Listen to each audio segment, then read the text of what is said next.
Hello guys, in this video I will explain about the element reactions. Currently in this game there are 7 different type of elements: Pyro, Hydro, Cryo, Electro, Anemo, Geo and Dendro. At the moment there are no characters with Dendro element, but I guess they will add in future. When two elements get in touch between them, it will activate the element reaction between Pyro, Hydro, Cryo, Electro and Anemo. When two of them exist at the same moment, it will activate an element reaction, while Geo and Dendro won't do that, but I will explain later. First of all, between Pyro, Hydro and Cryo, they have their own counter system. Against enemies who has by itself a Hydro element or a Hydro element shield, Cryo damage is more effective.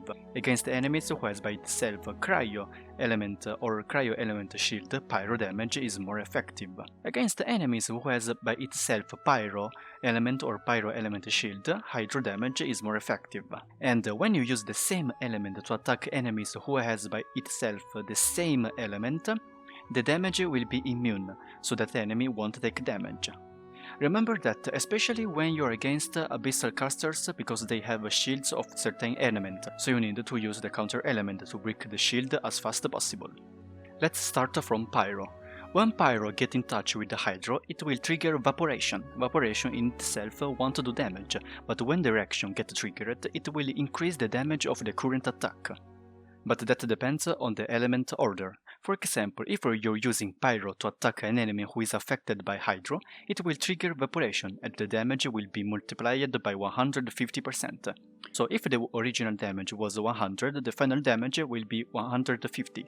But if you use Hydro to attack an enemy who is affected by Pyro, then the damage multiplier will be 200, so from 100 damage it will become 200. Now the second one. When Pyro gets in touch with the Cryo, it will trigger Melt.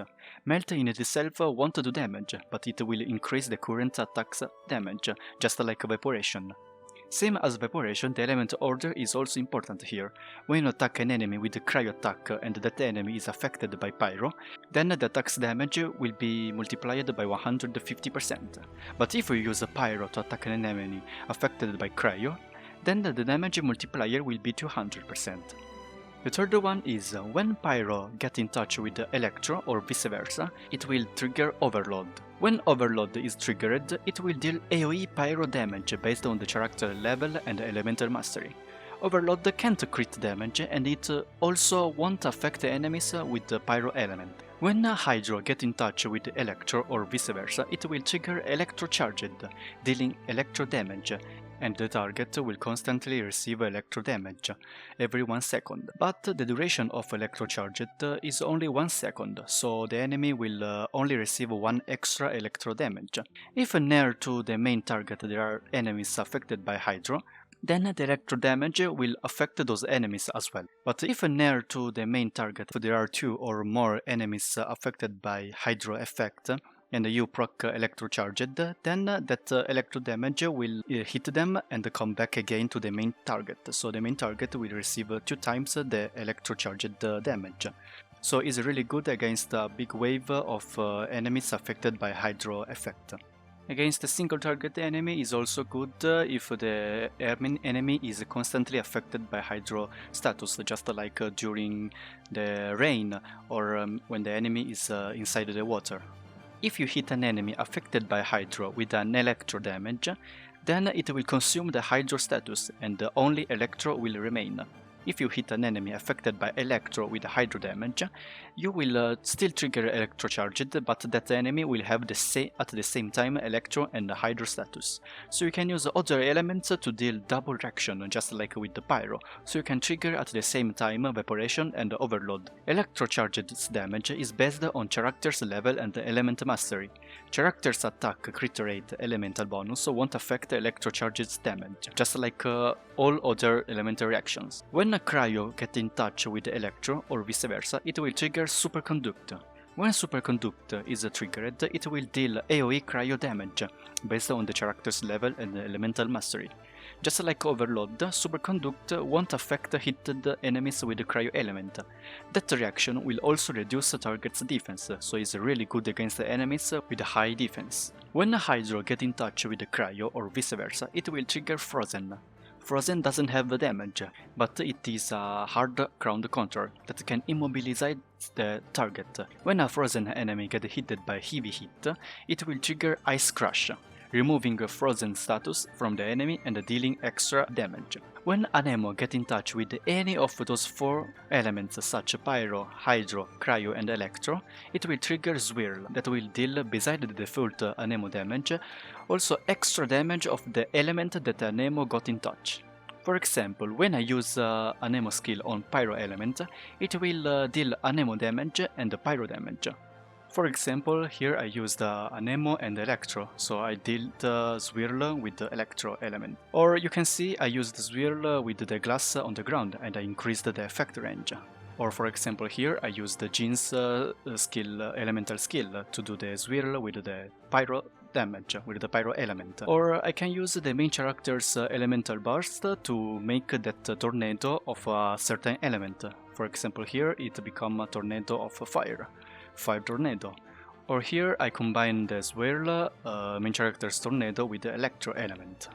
Swirl is not good against enemies who already have by itself an element, because you will only deal Nemo damage and the other damage will be immune to that enemy.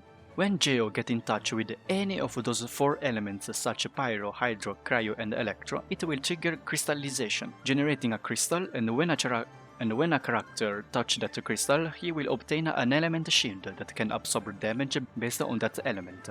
Attacking enemies who already have an element by himself, you will create a crystal. Or you can also use other element characters to hit the enemy with an elemental skill, and using a Geo skill to make the crystallization by yourself.